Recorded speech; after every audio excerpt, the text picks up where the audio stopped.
all day. What is up, everybody? Welcome to the channel.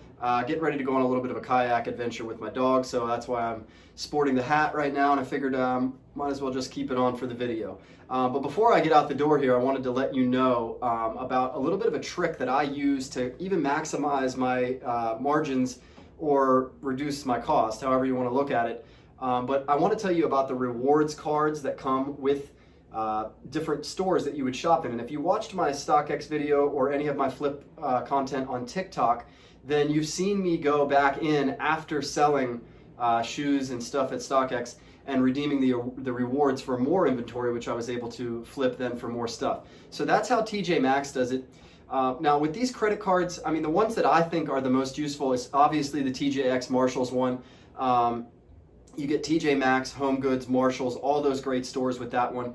And I believe for signing up for that, I think you get 15%, but it might just be 10% off your initial purchase. So make sure when you sign up for that one, it's a huge order and you get a bunch back for that. Like buy a bunch of shoes and then knock 10% off of all of them.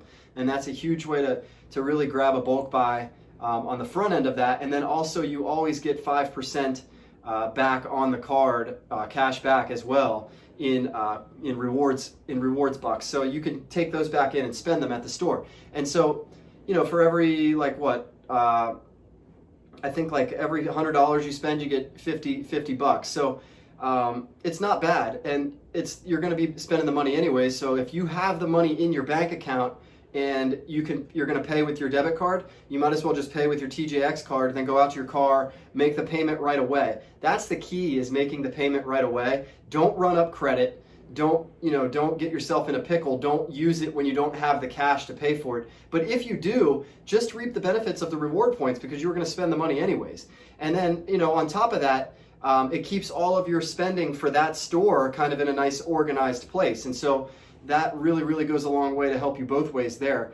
Target has a card, Burlington has a card, Walmart even has a card, Kohl's has a card, all these different stores has a card, and I don't know which ones you source, but all of them have a benefit. And then also on top of that, if you ever source other sites on the internet, the Rakuten or Rakuten, I don't know how you really say the name, but Rakuten, Rakuten, you also get percentage back and different, it'll apply different discounts. It knows what to do. And what you do with that is it's just a web browser, a Chrome attachment to your web browser, and it'll just automatically pop up and tell you what's going on anytime you go to check out. So it's not like extra work or extra steps. If you want to use it on your phone, it kind of is, because you have to go through the app to make the purchase rather than going into the actual website. But it tells you right there what you're going to save. And so this is a way to really cut back on the amount you spend. And then the Target card obviously is 5% off right at the register, which is pretty sweet. But they don't let you do tax exempt, so that pretty much just counteracts your tax at Target. But that's cool, I'll take it. Walmart is 5% online, 2% in store. So again, that racks up pretty quick, and you can actually use it to buy stuff online and then just pick it up in store. So if you want to do it that way to make sure you're getting the 5%, that's a good thing to do as well. Burlington, I'm not quite sure about theirs. Kohl's, their sales are wild and ridiculous most of the time. I don't know how to figure those out. But when you do, it's usually good savings. So these cards definitely can help you increase the amount you get back from the places that you shop for inventory. And so in my opinion, it's a good idea to get them. Now, the reason I say you don't want to just use them as credit cards is because the interest rates on them are trash. Like the interest rates on these cards are like 25%, 26%. That's the worst you could possibly do. Like some of them are 19, but that's like asinine interest rate. I'm not looking for any interest rate above 10, honestly.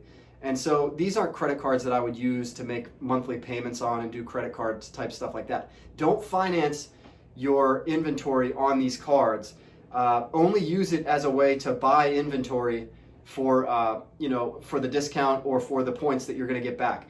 Do not use it if you don't have the money. Now, I was just thinking about this. If you use them to finance your inventory, you're going to end up spending more in interest than you would have profited off of the item you bought, most likely. So, because think about it, if it's 20% interest, then even at a 20% margin, you're just paying the interest. And it's really hard in retail arbitrage to get any better than 20%. But if you do, that's great. But at the same time, like, you're giving 20% of it away to interest if you finance it that way. A better way, if you're looking for capital, is to take out the PayPal working capital loan. You can take like $2,000, $3,000 to $5,000 out, and there's no monthly payment on the PayPal working capital loan. And on top of that, you just pay it as, like, you pick the percentage at the beginning of the loan. Like, I picked 30% when I took mine because I just wanted to pay it off quick. And then every eBay transaction or every amount of PayPal sale, like any dollar that comes into your PayPal account sent from somebody else through eBay or even just a friend, 30% of it goes right to the loan right off the top every single time. So you can, like, take out a loan to finance some inventory and then pay off the loan with, like, junk that you find at yard sales and stuff. So that's a really awesome way to get your capital going on that. But definitely don't finance your inventory on the credit cards. Just use them as a tool to continuously reap those rewards. And so hopefully this gave you an idea of a way that you can kind of get around, well, not get around, but really, like, get more bang for your buck, I guess is the way you should say it, on your purchases that you do at retail stores. You're going to add, take 5% off, add 5% cash back. That's only increasing your margin or giving you more profitability on the back end. I guess, Barnes & Noble, if you sign up for their account and you're a member, you get 10% there. So that's a cool one that you don't even really have to do anything for. Some of them, if they offer like email advertising and stuff, all I do is accept that to an email address that I don't really use and then put it and then send it right to junk. I tag it as junk, and then all those emails end up going into junk. So a lot of those will give you another additional 5 or 10% off your purchase for signing up for that as well. So the moral of the story is there's plenty of ways out there to get an even better deal on the inventory you're already buying. You probably just haven't really thought about it or looked into it, or maybe you have and maybe you're pretty successful with it. If you found this video helpful and you know that you're going to go out and sign up for these cards, I should warn you, the limits on them are really low, which to me is a good thing because then you can't really get yourself into too much trouble. So if you're a young guy and you haven't built up a lot of credit, I wouldn't expect to get more than $300 to $500 on that card to start out with, but that's great. Go blow out $500 worth of inventory, pay it off right away, and they'll increase your limit pretty quickly. Like I said, if you found this video helpful, go ahead and subscribe to the page because I'm always talking about stuff like this, Flip Life related content. If you like the video or want to tell a friend, go ahead and share or comment your experiences with this. But in the meantime, keep on flipping.